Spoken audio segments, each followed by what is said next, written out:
you told me I could say this. You've no more fucks to give. I suddenly realised I didn't care quite as much about what people think, and that has increased with every decade. I'm the only person I worry about pleasing. Society tells us we should be fighting aging and worrying about our lines and wrinkles and hair and whatever else, which is a load of bullshit. Because I think it's when you get postmenopausal that you really step into your power as a woman. I'll send him a sexy text message. He'll love it. He'll fucking love this. And the next thing he picks up his phone and he does this crack. He needs his glasses. And then he says, here, you read it. I haven't got my glasses. No. That in 1986, I became an unmarried mother, as we were beautifully termed back then. The shame does not belong to those women or to those children. No. The shame belongs to the system. Both said to me, separately from each other, oh, hi, are you the chaperone for the kids? And I'm like, no. And they go, well, why are you backstage? I said, because I'm doing a comedy gig next door. Really? I'm totally into being an L one. I think it's great. Welcome to the Dig podcast. I am your host and I am honoured to be your host. My name is Caroline O'Neill and the Dig podcast is my passion, telling real stories from real people about work, about life, about challenges, about the good times and the bad times. And I'm honoured to have you listen each week. I also am so grateful for you listening each week, but I've got a wee thing to ask you. So thousands and thousands of people download the podcast, but they still haven't hit subscribe on YouTube or follow on Spotify or Apple. So if you love the podcast and you like listening to the guests every week and you get great advice from them, then that's just my wee ask of you before we start today. If you could take time to just hit that follow button, hit that subscribe button, it means that I can keep reaching out to people and asking them to come on, and they know more about the podcast because of the algorithm and you hitting that follow button, and it helps the podcast grow. So that's just what I'm asking, a little bit of help on that today. And now we're going to get straight to our guest. Are you ready? Are you ready for this? My guest is a woman that says things out loud. I think that women really kind of whisper to each other. She says it out loud. And I heard those words out loud on social media. So that's why I love social media. Such a great place because you can find the most amazing people that you would never connect with. I did. I asked her to be here and she's here today. Barbara Scully is on the Dig podcast. Thank you so much for being here. Up here in Northern Ireland, nearly. Well, you're actually not. You're I know, in the south, it's on the border. but you're on the border, yes. You're nearly in the north. But it's very bizarre. I've had the most bizarre day today. Why? Well, first of all, earlier today, I was helping the Alzheimer's Society launch their memory walks, and I was in the Aviva Stadium. Now, I wouldn't be interested that much in sport. The only other time I was ever in the Aviva Stadium was when I was getting my COVID jab when they came out first. Mm-hmm. Anyway, I'm standing there with the Alzheimer's Society, and I had this huge deja vu where I remembered that about 31 years ago, I was in, as it was then, Lansdowne Road before it all got, dickied up. Mm-hmm. And I was doing a photo club for the Alzheimer's Society because I used to work for them, like in the early 90s. And I had forgotten that we did a photo call with Jack Charlton and the Irish soccer team. Oh. And I was there this morning and in the middle of it, I went, oh, that's bizarre. Like I suddenly had this memory of being there. And then I'm driving up here and I'm using the sat nav and I hear the word Carrigarnan, am I pronouncing? Yeah, that's the townland of here where this is, yes. And my father was a customs officer and I am sure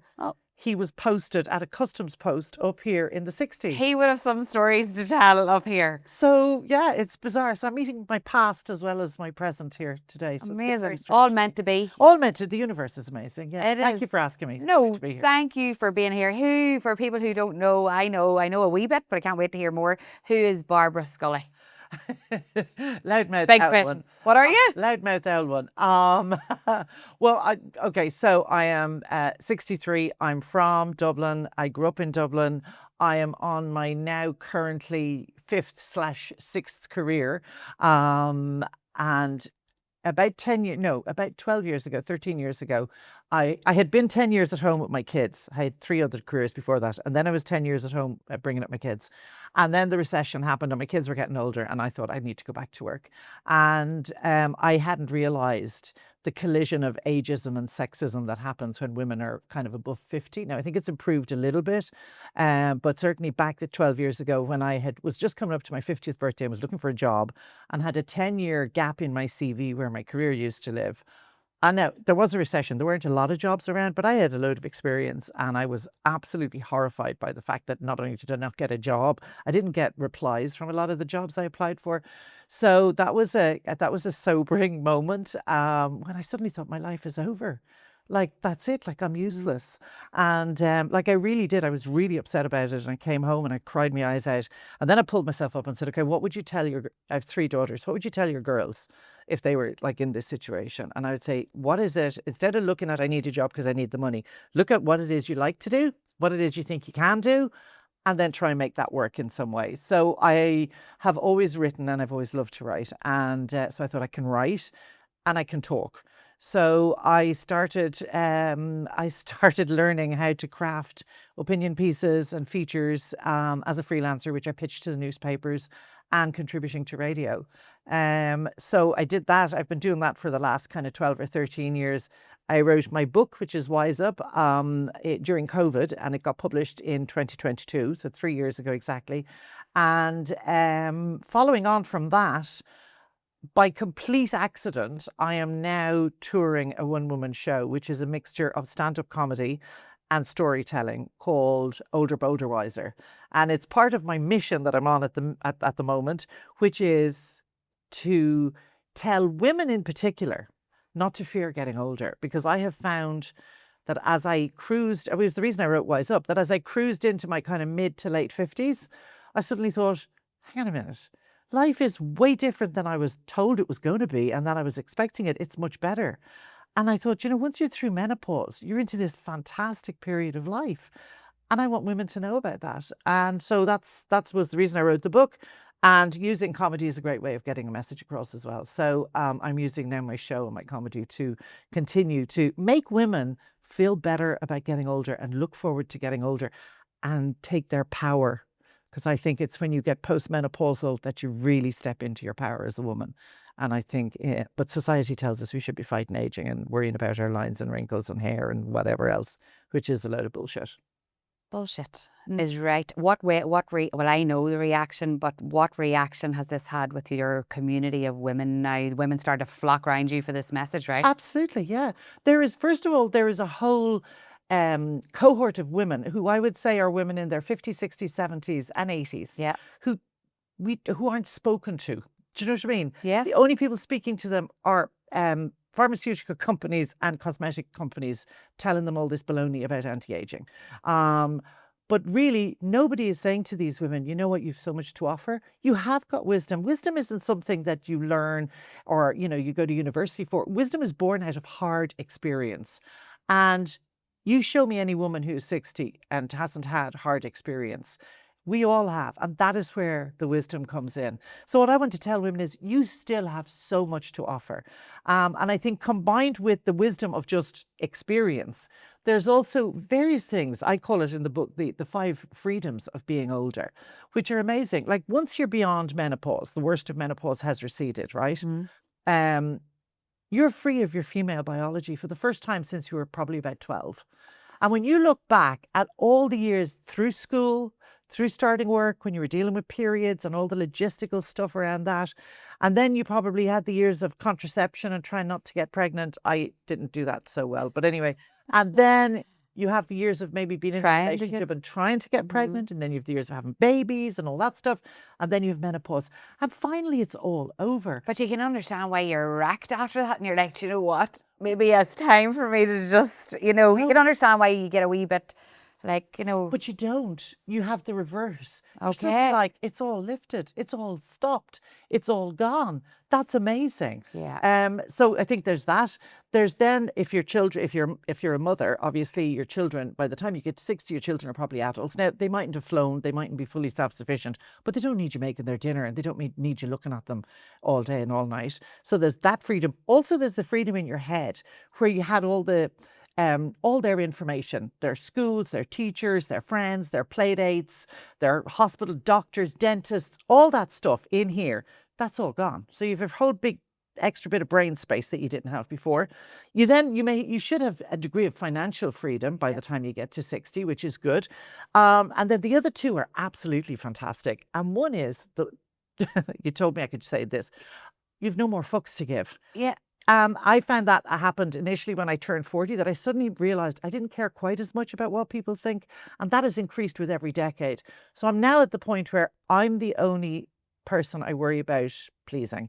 I'm not looking for anybody else's approval for what I'm doing. As long as it chimes right with me, I'm good to go with that. And then the final one is freedom from the fear of failure. Because by the time you get to 60 and you look back, you'll have realised you'll have failed loads of times in loads of ways. And nobody died, including you, and you survived. So that makes you a bit crazy, where you go, do you know what, I'll try it and I'll see.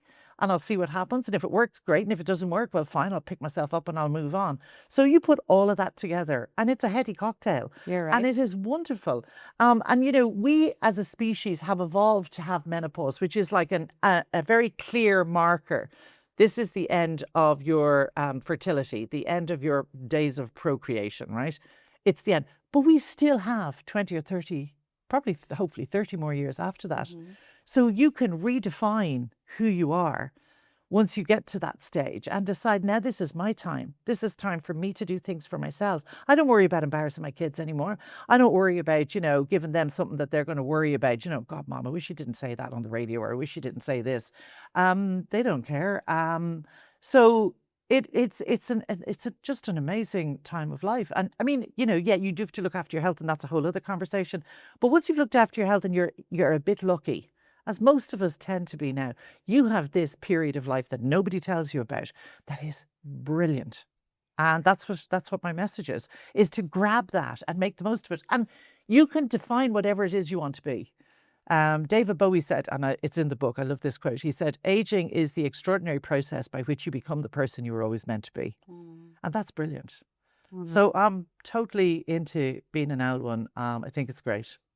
And you have your wee owl here as well. This is Nell. Nell, and I am ashamed to say, I was like, who's Nell? And then you told me. So this is named after Nell. Tell us about... This is named after Nell McCafferty, who I'm sure a lot of your listeners will be familiar with. Nell McCafferty, who was regularly called a firebrand. She was an amazing woman from Derry, who was very much to the fore of the second wave of feminism in the 70s in Ireland. She was very much one of the leaders of the women who took the contraceptive train famously from Dublin to Belfast to buy contraceptives when they weren't available in the Republic. And she was a journalist, a wonderful journalist and writer, did an awful lot of work around the Kerry Babies case at the time.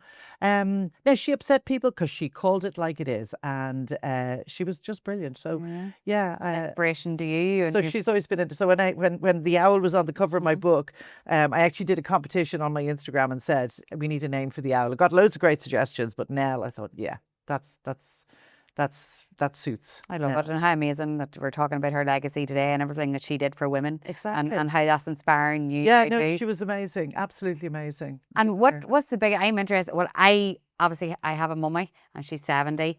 I have an auntie and she's a wee bit older, but they love their life. They're loving life. But there would always be the wee things that they say, you know, and I'm like, don't say that, mummy, or, don't say that. You've got so many years left, and enjoy it and love yourself and all. I don't know, do you know Mary Ryan, Dr. Mary Ryan? Oh, I do, yes. So she'd be a great woman for saying, love yourself, look after. She's great. Yeah, remind me of you. Some of the things that you were saying there reminds me of her. And she said about when you get to a certain stage of life, you don't have to worry about getting pregnant anymore. So you could just... It's great. Fantastic. I can go out now with just a phone. I don't need, you spent years going around with tampons and ads and all the other accoutrements, and now you just need a phone. It's happy great. days, I know. Happy days. Yeah, so... You have a pocket, you're laughing. I know, and you said a quote, the sooner you make peace with your changing body, the sooner you can put your energy into other things. Absolutely. I'm having the time of my life. Because talk about that, the changing body can really change your mindset. I'm 42 now. I'm not the same as I was when I was 20. I'm not going to be the same when I'm 52 and 62. But how did you cope with that change mentally? I think around the time I turned 50, because 50 is one of those fulcrum birthdays. It really is. You really are aware of the fact that you're getting older, that you've, these decades behind you. And although you can go, yeah, but I still have a good few decades left, it is a kind of sobering birthday that you do kind of reflect a lot on. And that was one of the things I remember thinking, okay, I have a choice here. I can either decide I'm going to worry about every single line, about every single crease, about, and the lines get deeper and get more as you get older. Or I can decide, you know what, this shows I've lived, and I feel privileged to be the age I am, and I have friends who didn't make it this far. So, and the other thing was I was always conscious of the fact that girls are told, women and girls are told from a very early age to be self-critical in a way that boys aren't. There was a study done which showed that girls, by the time they reach something ridiculous like 8, they're viewing themselves as the sum of their parts rather than as a whole. In other words, an 8 or 9-year-old girl will say, yeah, no, I like myself, but I don't like my hair, or I don't like my eyes, or I don't like my legs, or I don't like, so, and boys don't get those messages, but girls get them from a very early age. And they just keep getting more and more and more as we get on. Society is so prescriptive to women about how we should look, how we should present ourselves. And the reason for that is twofold, I think. As you get older, I think you should become more powerful. But if society and the patriarchy can keep distracting you and saying, no, but look at your face and look at your lines and look at your wrinkles, that distracts you from the stuff you should be really enjoying. But also there are companies making billions and billions of euros out of making us hate ourselves. And I think the sooner you make it, because you're on a fight, you're fighting a losing battle. You can't anti-age. The only time you'll anti-age is when you're actually dead. Other than that, you're anti-aging all the time. So you're aging all the time. So anti-aging is baloney. And, you do you and whatever else, but just recognize that if you're spending a lot of money, energy and effort on that, could you not be spending it on something better? Like Whatever it is that you want makes to you do. happy. Whatever makes you happy. And that is one of the things that I think happens as you get older. I was thinking about this the other day, and I was thinking about, not everybody will want, is a big loudmouth like I am and enjoys kind of, the spotlight and all the rest of it. But it could be that you want to learn how to paint. It could be that you want to make your garden beautiful. It could be that you want to travel the world. It could be whatever you want. But when you take the time to sit down and go, what actually really does make me happy? I just want to take a minute in the podcast to tell you all about our brilliant sponsor, McNichol Caravans.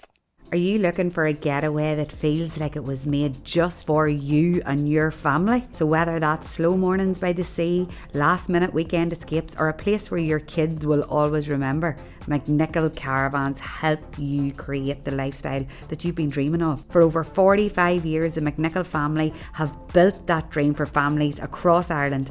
Today, the tradition continues with the next generation, Shauneen, Aisling and Leanne and their partners, proudly working alongside Michael and Colette with the same values of care, commitment and a deep sense of family at the heart of everything they do. With 7 beautiful parks and caravans supplied to top locations in the North Coast for Fermanagh, Downings, Clonmany and Mullaghmore, they're committed to helping you find your perfect home from home, just like they've done for generations. Start your own legacy of memories and visit mcnicholcaravans.com today, because your lifestyle deserves this.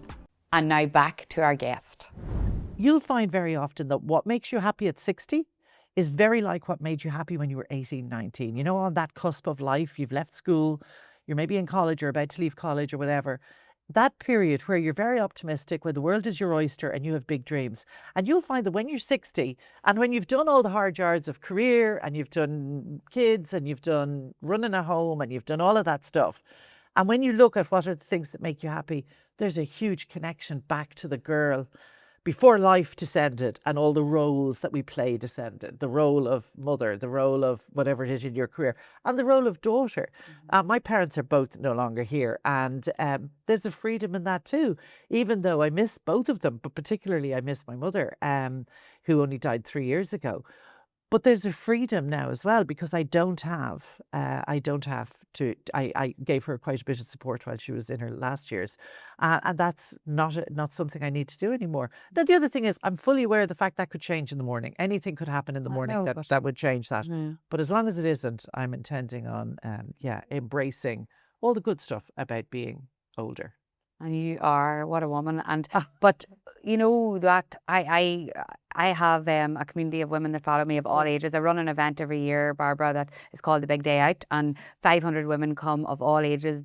The daughters bring their mummies, who bring their mummies, and a whole generational day out, like a big wedding without the bride and groom. And I speak to women in their 80s who are doing rock the boat with the women in their 20s, and there's age goes out the window on that day. But I do hear the conversations, and I want to know what you say to people like this.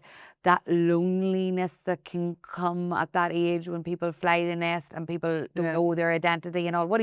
How do you help women in that way? What do you say to them to try to find this, who that girl they used to be? One of my favorite sayings is, let me get this straight now, by Wayne Dyer, I think. And it says, if you change the way you look at things, the things you look at change. And I firmly believe in that. Right. I try and make a conscious decision in most days, not always, most days, to be positive rather than negative, to look at the good things rather than the downside. Now, it doesn't always work, but it works more than it doesn't work. And I think, I have 3 daughters. They're all grown up now. 2 of them, bitches, live in Australia. I was saying to them the other day, my next book is going to be how to give your children independence and the motivation to move as far away as possible from you. So 2 of my daughters live in Australia, so I've only one at home. Okay. And I mean, she's finishing in college shortly, and I don't think she'll be at home for that much longer then after that either. And yeah, I mean, I'm not saying, oh, it's great when they're gone. I do miss them. Yeah, for sure I miss them. And the house is way quieter, but it's also way tidier and way cleaner. And it's also way cheaper to run. So I choose to look there. As long as my children are happy with their choices and doing all right, then although I miss them, I have learned to make peace with that. And what I do is I look at all the positives. The fact that the house is my own, my time is my own. I remember back to when they were little. Do you remember? I mean, you know this too, that we can't even do a pee in peace. Oh, no, that doesn't happen. And now you've. Oh, right. How's that feel? Yeah, it's great. Is it? And having a bath without somebody banging on the door. How does that feel? How's that? It's great. Because my kids used to know if I was in the bath, I couldn't run away. I know. So it was a great time to come up and talk to me about something. Like I always say to my wee girl's 5, and I say, oh, Tess, just let me do a wee pee by myself. And she's like, oh, okay, mummy. And she'll go out. But they seem to love to be in there when you're like, go to the toilet. Yeah, but I think, and I mean, as a parent, I think also, in all joking aside, our job is to give our children their wings. Now, whether that means they fly too far away, or they fly just down the road, or they fly somewhere nearer, but they need, that is the whole point of being a parent. It's not to keep them at home forever. So you've got to let them go. Get a cat, get a dog. That'll help a lot as well. And get out there. Don't be afraid to, because I think one of the things that does happen as you get older, as I say, let's take 60 as that marker. Post-menopause, children, gone one way or the other, is that you do have to kind of redefine yourself and redefine your life. But that brings all the opportunities to do whatever it is you want to do. So join the club, go to the library, join a group, a walking group, a book club, whatever you want. You do have to work at it a little bit. Because that can feel out of your comfort zone. You're like, well, I don't want to be around these people I don't know, but then nothing changes, does it? Exactly. No, and I mean, if you've been married forever as well, it can be difficult to kind of, conceive of doing things on your own. Actually, I have a Substack as well, and I wrote about this last week, I think, about the need as we get older to learn to do things on your own. And I mean, I'm still married. He's more or less still there. I didn't want to say he's on thin ice, but I'm always saying to him, I'm looking at what makes me happy. You better, you're ranking here on the scale. You got to keep in the game. But no, I mean, so I'm still married, and we've been married for 30 years. But I think it's really important as we get older, for both of us to learn to do things on our own as well. I love West Cork, and I go down to West Cork in the summer a lot. He's a freelance photographer, so depending on his work, he may or may not come with me. And for a few years, I was like, oh, we won't go then if you can't go. And then I thought, why am I not going? I can go. And so now I go on my own. And initially, it felt a bit odd, but I think it's really important. Also, for women, it's really important. We outlive men generally.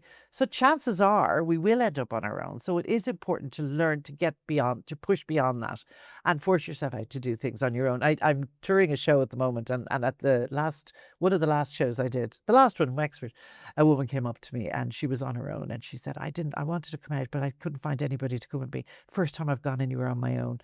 And she said, I'm really glad I did. Oh, and that made you feel so good. Yeah, I said, fair play. Hopefully this will be the first of many excursions on your own. So I think sometimes we build up in our head things to be more scary than they actually are.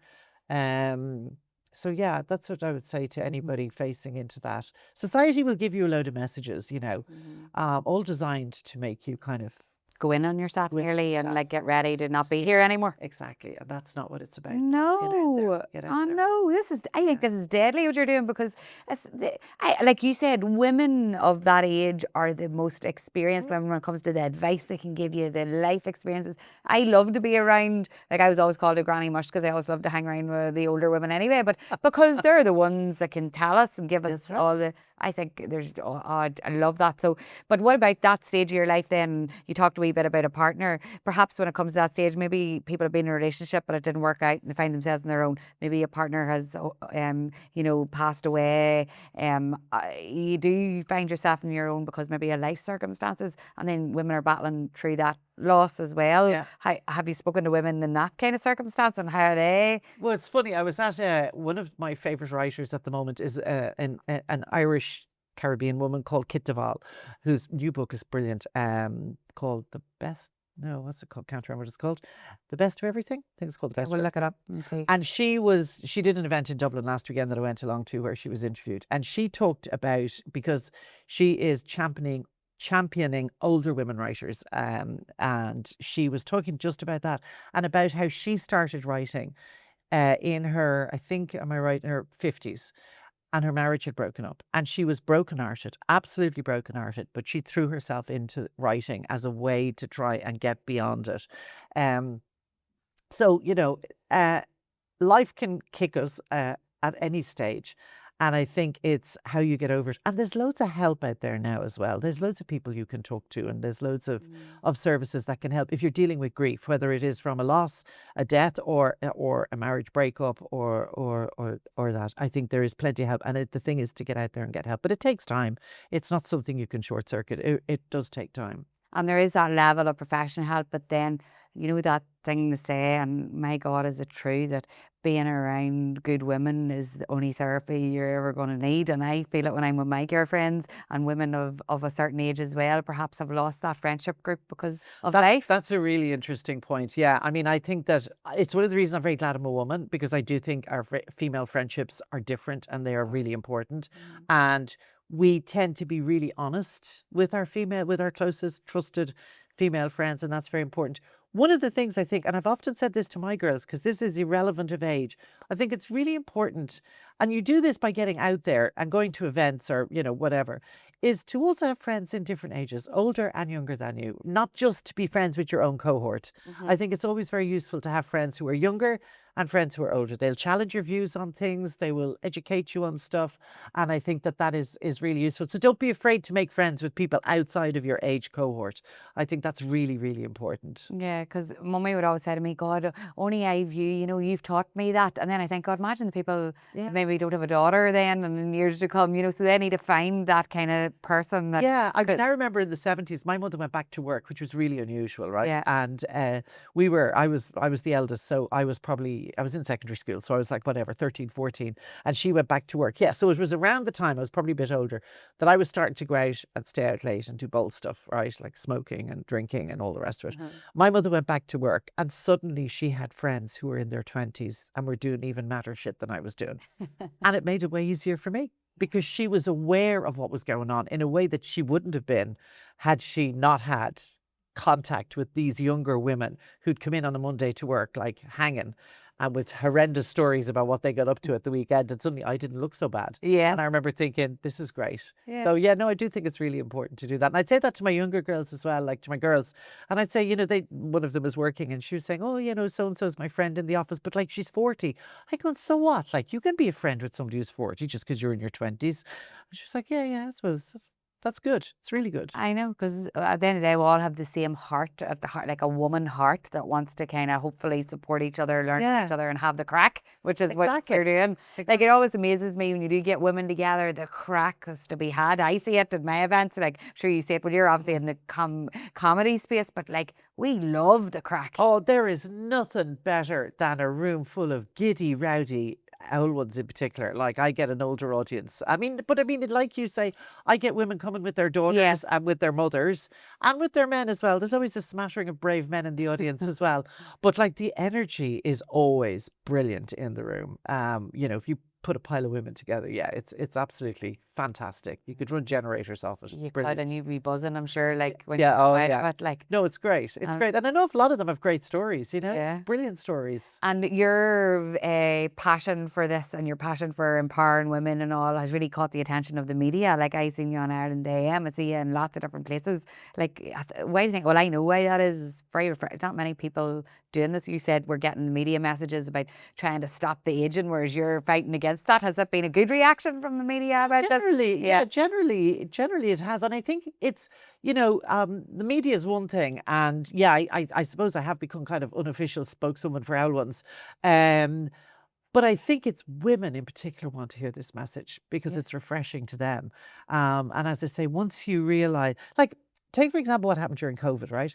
So during COVID, people like me decided to. I had dyed my hair. My hair was originally your color, and I loved my brown hair, and I had brown hair forever. And then it started to go grey, and I started to color it, probably in my 30s.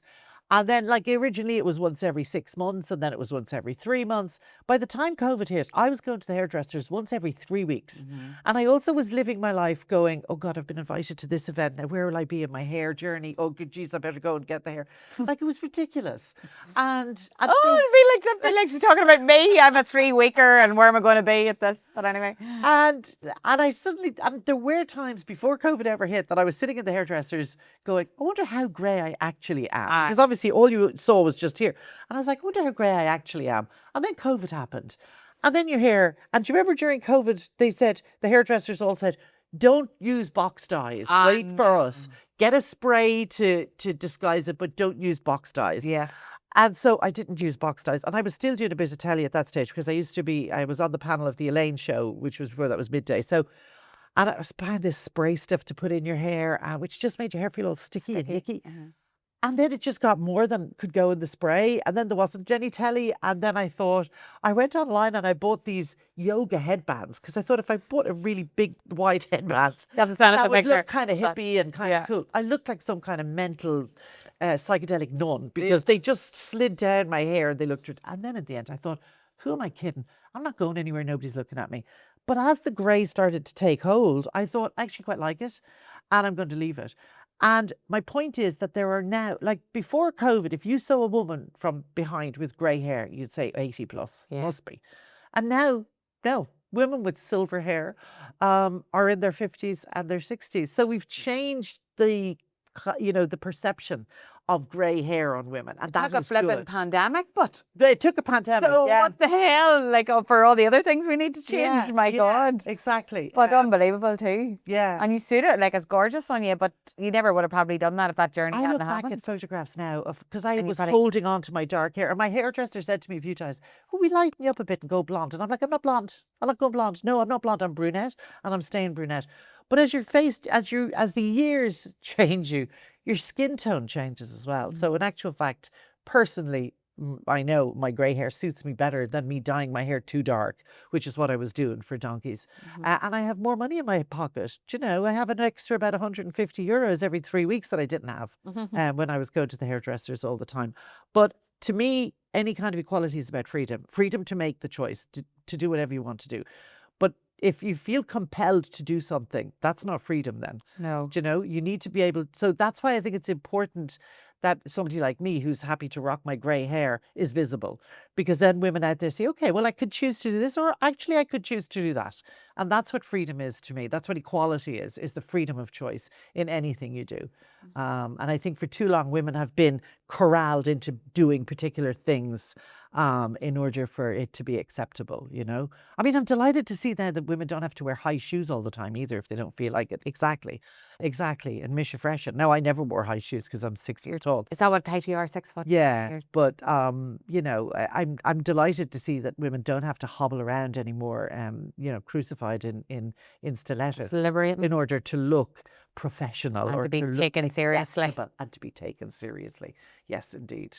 Sometimes my husband would say to me, you know, you're not going to wear high heels when I'm You know why that is. But, yeah, I know. But if I was going to a work thing, you know, he'd say, you know, you want to be taken seriously there. Do not wear the high heels. And I'm like, Jared, actually it's changed. Jared, my husband's a welder, so he wouldn't be out in the corporate kind of business world. I think he still thinks that I mightn't be taken seriously if I rock in my trainers, but Yeah. thank God it's not like that now. Thank God it's changed. But I mean, Great. I was. But now we can't walk in the flipping high heels when we do need to Well, wear that's them. good. That's good. I That's know, but not for good wee for you. shorties like me, Right, that's all right for maybe, you. yeah. We 5'3", but I know what you're saying. It's great to have the choice. It's great to to be have the who we choice. want to be. Exactly. And What other? I'm old enough to remember when I started to work. My first job was in the travel business, and I worked for JWT, and we had a uniform.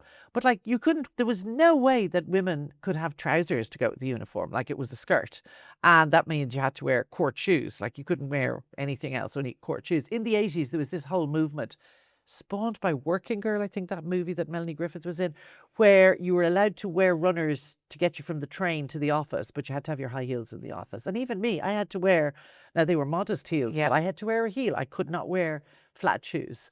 So it's, and I mean, it's only relatively recently that airlines have allowed air cabin crew to wear trousers, female cabin crew to wear trousers. What about the camogie players? Oh, sure, look What? it. Come on, tell me. What do you think?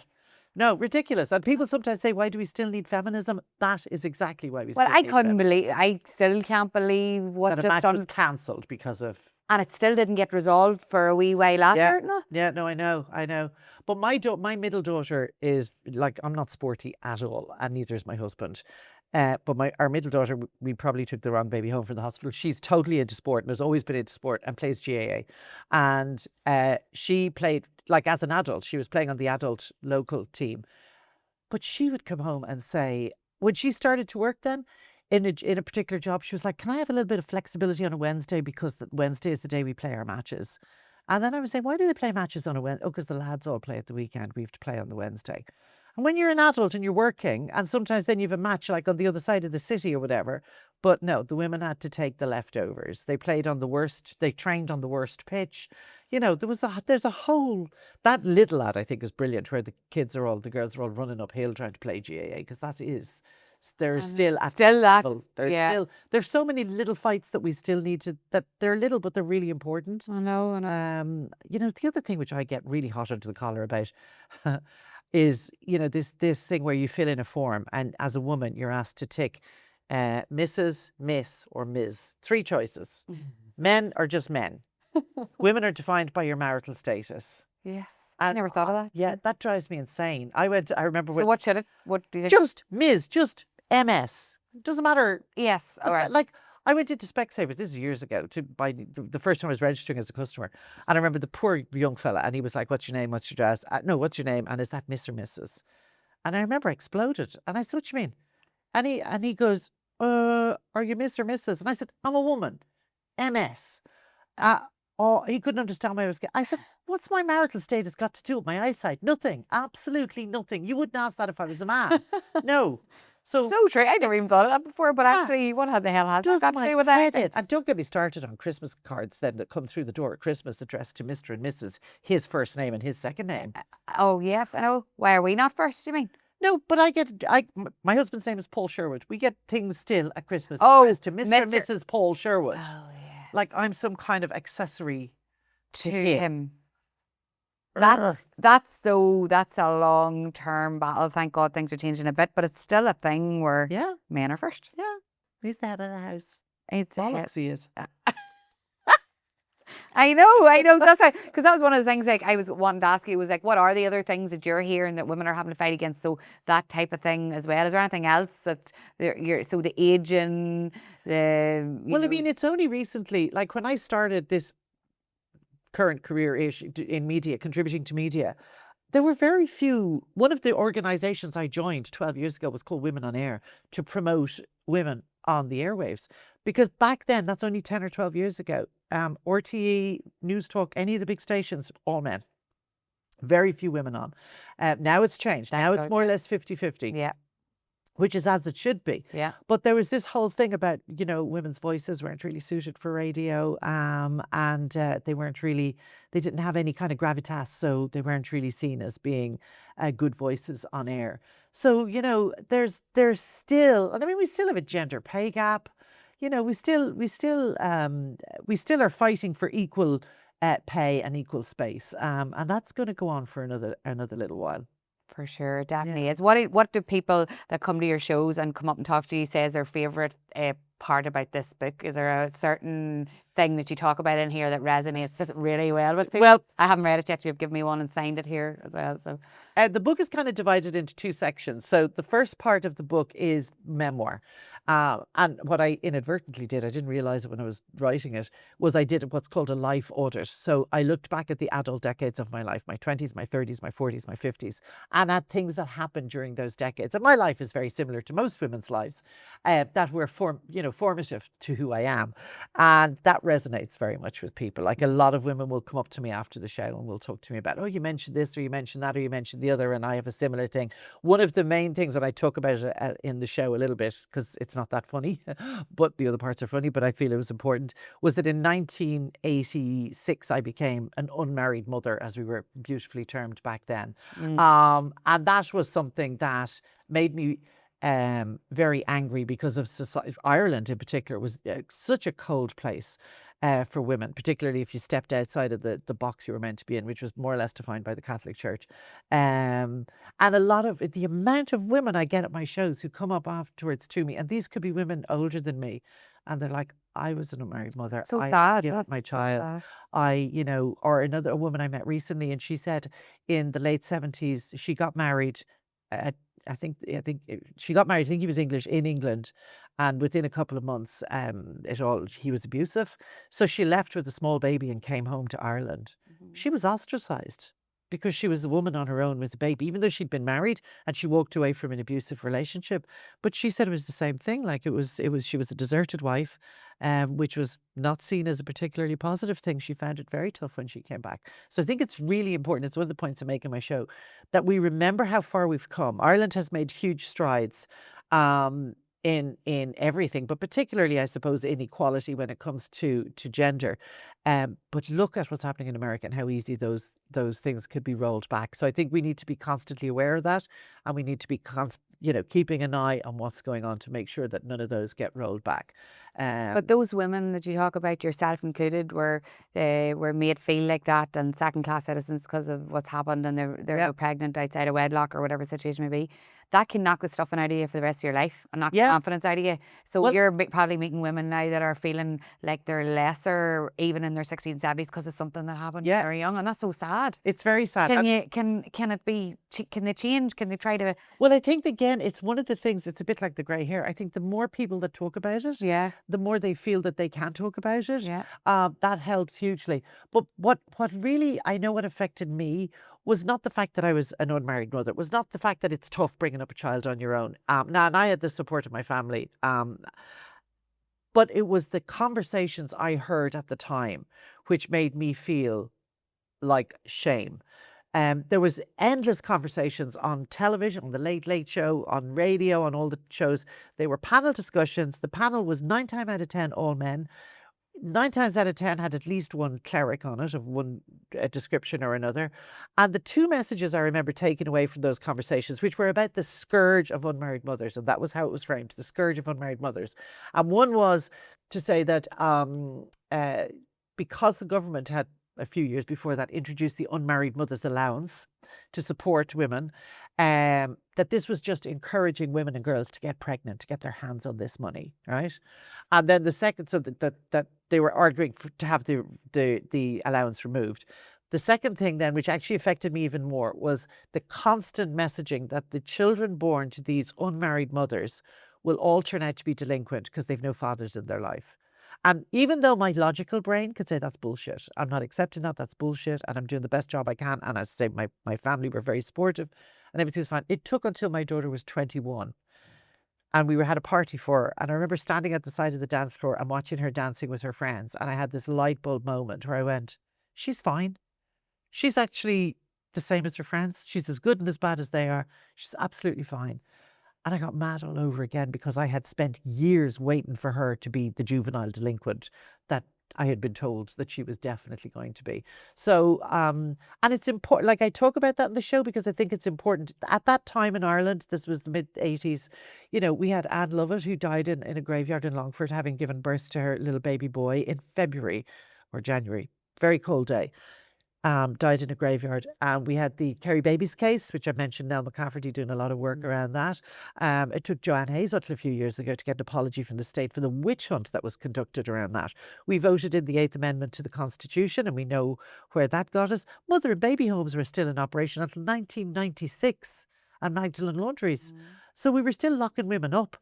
I mean, we need to remember that's recent history, and we need to be aware of that and remember that and vow never, ever, ever to go back there again. The thing that really makes me sad though is that we still have so many women around us and in our societies that are all affected still by that, and I'm like, I don't want them and any women that are listening as well to leave this life and not have lived a full. The shame does not belong to those women or to those children. No. The shame belongs to the system. Yeah. And the church played a huge part in determining. Priests were very much involved in telling families, oh, Mary's pregnant, you need to get her off to the laundry, you need to send her away. The shame to any woman out there who does still feel that, the shame isn't yours, and it's not your child's either. And I hope that they know that, But I think it's important we talk about that. It is important. It is important. Yeah. And even for young girls today that find themselves where they're going to have a wee baby. Yeah. What the most special, beautiful thing in the world that no one should ever Absolutely. say is wrong. Never, never, never, never. Blessing in every way. So, Absolutely. I just think that, I feel so sad because I hear stories that Mummy would tell me of maybe people that she's known in the past, older generations that have gone from this life now that lived that life of shame and never felt they were worth anything. Yeah. And it makes me so cross, Yeah. so to hell with that. No, I still have, and I've always had a huge respect for any single parent, because I think regardless of your circumstances, being a parent is tough. Yeah. It's tough when there's two of you. Yeah. It's really tough if you're doing it on your So own. you deserve to be celebrated and never Absolutely. They really do. So that's such I'm glad you don't, because obviously that's heavier and you're in a comedy show and all, but my God, you can't shy away from the real things that have affected us as women. Yeah, absolutely. And we will not be put down. So then what about the bits that come and go, what about intimacy? Do any of them ever talk about that part when they come to you? And are we ready for this? Our Eamon's in the background from B&L Productions, but is that a part that you would talk about at this stage of life for women? I tell one story, which I'll tell you because it's one of my favourite stories. I'll tell you one story from. I don't talk about intimacy or sex that much, actually, believe it or not, in the show. But I do have one story which usually goes down very well, which is, I talk about the changes that happen as you get older, physically, to your face and to your lines and wrinkles and your grey hair and all the rest of it. But one of the stories I tell is that it also, there's there's other things that age affects as well, such as keeping the flame of passion alive, right? We were pondering this. I was pondering this probably in my 50s, going, Jesus, it's got really boring. Like, it's another job on the to-do list. And it's generally kind of like, it's not great. It used to be great. It's not great anymore. And I thought, now, I wouldn't be the type of girl to go online and order weird shit. Like, that wouldn't be me. No. Masks or weird costumes or things. No, I wouldn't be doing any of that, right? Yes. But I thought I'll have a chat with the girlfriend. So I said to the girlfriend, here, come here. I said, I need to do something. Like, it's gone fierce boring. And she said, oh, we're using sexting and it's brilliant. And I said, oh, now that I could do. I thought, I'm a writer. I can compose filthy, dirty texts. No problem. I could do that. That's not too bad. Yeah. I could do that. So one night, myself and himself were sitting on the sofa watching the Bake Off. And he's at one end of the sofa and I'm at the other end of the sofa. And I'm starting to feel a bit fruity. And I think, I don't know what I'll do is I'll send him a sexy text message. He'll love it. He'll feckin' love this. Yeah. So I picked up my phone, and I have a social media addiction, so I'm always on my phone. So that wouldn't alert him to anything. So I picked up my phone and started typing out what I thought was a very, very, very dirty text message that'll really get him going. And pressed send. Press send, and a couple of seconds later, his phone went bing. His first reaction... I'm afraid to hear. Who the fuck's texting me at this hour of the night? Before he looked at it. Yeah. Okay. It's like, okay, that's not. But wait till he sees it. Wait till he sees it. He's going to love it when he sees it. And the next thing, he picks up his phone and he does this crack. He needs his glasses. And then he says, here, you read it. I haven't got my glasses. Oh, no. So now it's not that. You have to say it out loud. So I said, nah, that's it. off. Oh, Yeah. man. Yeah. Okay, did you delete it before he read it?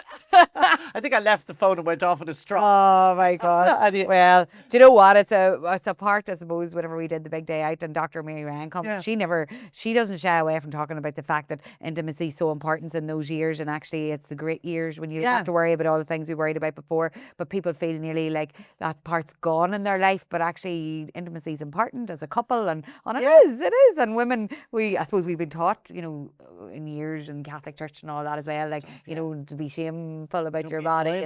Asking first, yeah. And then you come into that phase of your life, and she definitely empowered the women that day in the room to say, "Do you know what?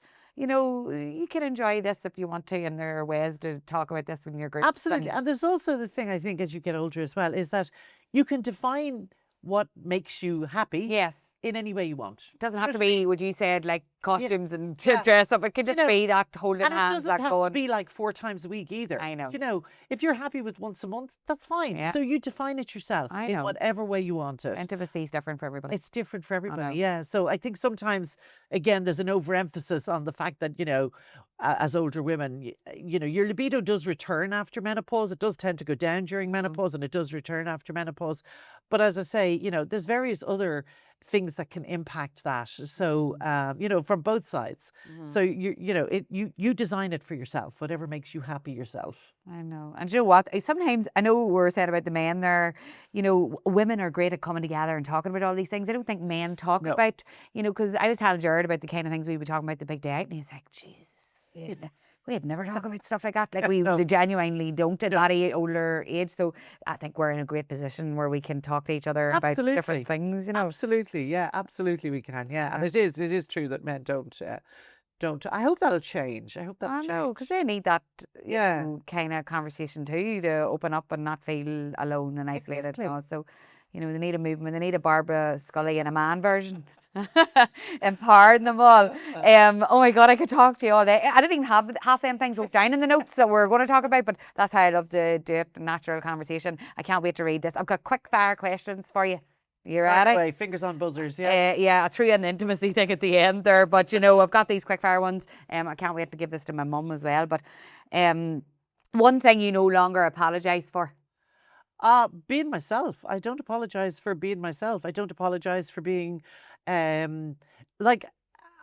because I was 6 foot from the time I was probably about 15, I always stood out and I always had a loud voice.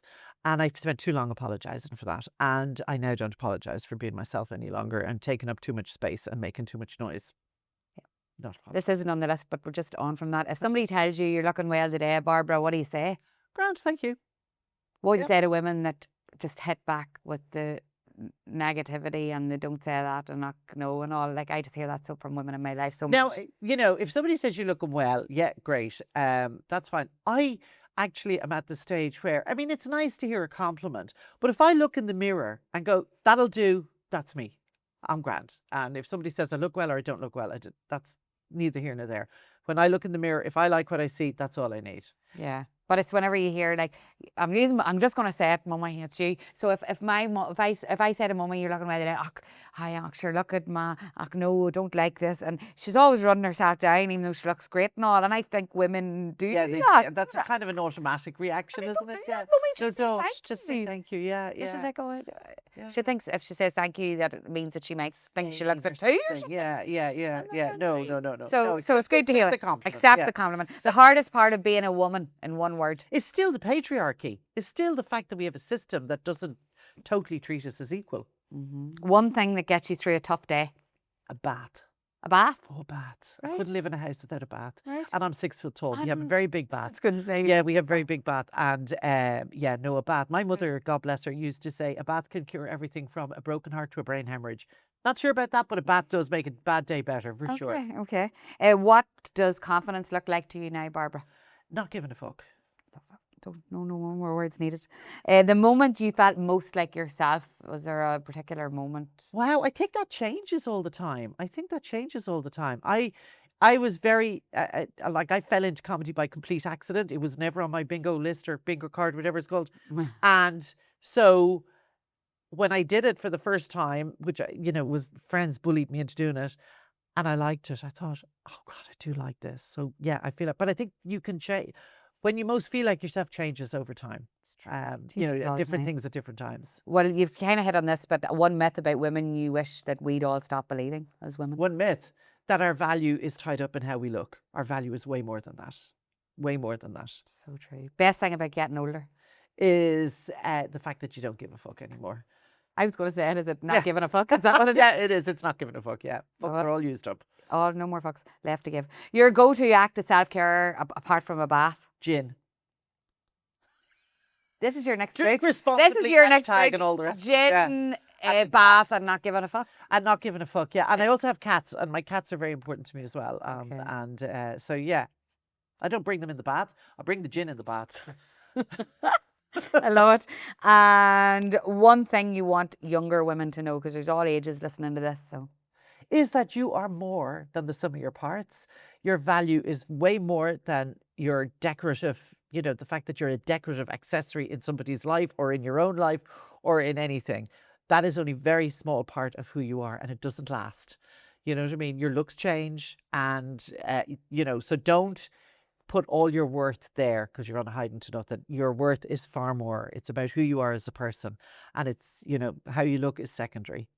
so true. And that's the world we live in, where we're all consumed by, and all the other things we But can we're do to ourselves now to manipulated. look We're different. manipulated by companies making a fortune out of us. Do you know what I mean? Yeah. And that's the other nice thing about deciding to make peace with all your lines and wrinkles, is that you're not adding to the coffers of these very wealthy companies who are making billions. And you can put your money into doing things that are a bit more crack. Oh no, because you would see, and I know we're going to wrap up now, but that's a thing that you would look back on women years ago in a positive way. That see them pictures of the women years ago and all, and there was none of all the cosmetic side of things as what we do now, but they were beautiful and gorgeous and got their partners. And sometimes I think, God, I wonder what when I got a man at all, if there was no tan and no hair and no makeup and all. But then I look back at years ago and they're like, well, women always had that attraction for people. So we get, you're right, society has created. We hold ourselves to far too high standards, too high. I think that's, again, as I say, one of the things about getting older is that. And the other thing which is great about getting older is you are underestimated a lot. Like, people look at me. I was doing a comedy gig there a while ago in Dundrum, right, in the Studio Theatre, and then there's the main theatre. And in the main theatre, there was a production on that had a load of kids in the cast. And they started a half an hour before I did. So my show started half an hour later. So I was wandering around backstage, nervous as hell, going through because everything is scripted, and going through what I was going to talk about.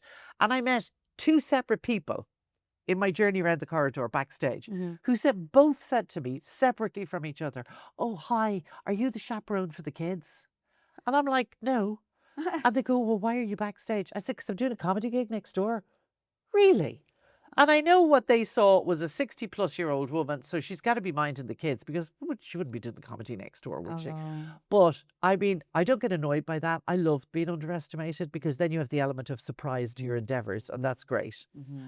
So that's the other thing about getting older. As a woman, men are seen as kind of gaining gravitas and silver foxes and all that bullshit, and women are seen as being a bit batty and a bit daft.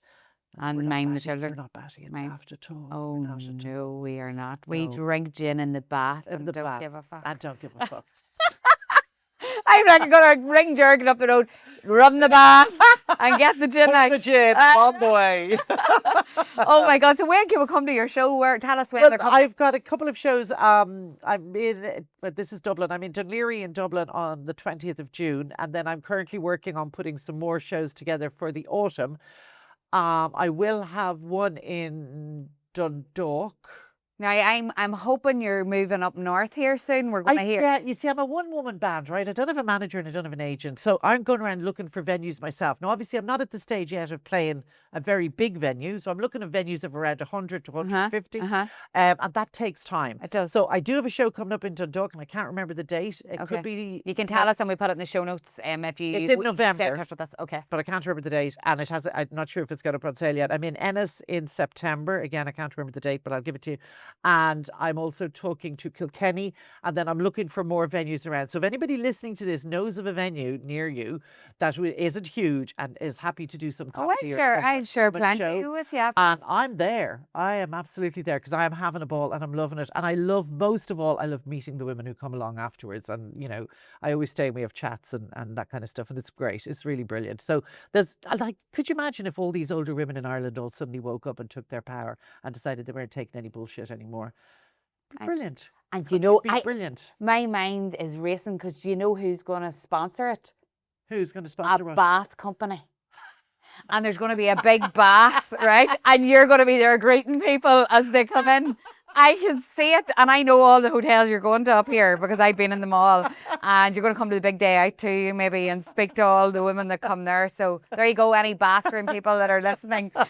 If you've got a big bath, I'm your woman. Bring it on, bring it on. Thank you for being on the Dig Thank you for asking me. It podcast. was Thank great you fun. for my Really brilliant appreciate it. book. I'm going to pass it to all the amazing women in my life Good. as well. And my book is available from my website, barbarascully.com. And we will link that in our show notes as well. Brilliant. Maybe you'll come back again whenever. No, you're going to get so big and then you're not going to remember anybody. I'll be like, Caroline, who? You'll be like, oh, I don't remember that girl. But I'm going to remind you, and hopefully you'll come back on the Dig Absolutely. podcast again. Absolutely, I would. Yeah. Thank you so Great much. fun. Thank you for Thanks a coming. million. Thanks so much.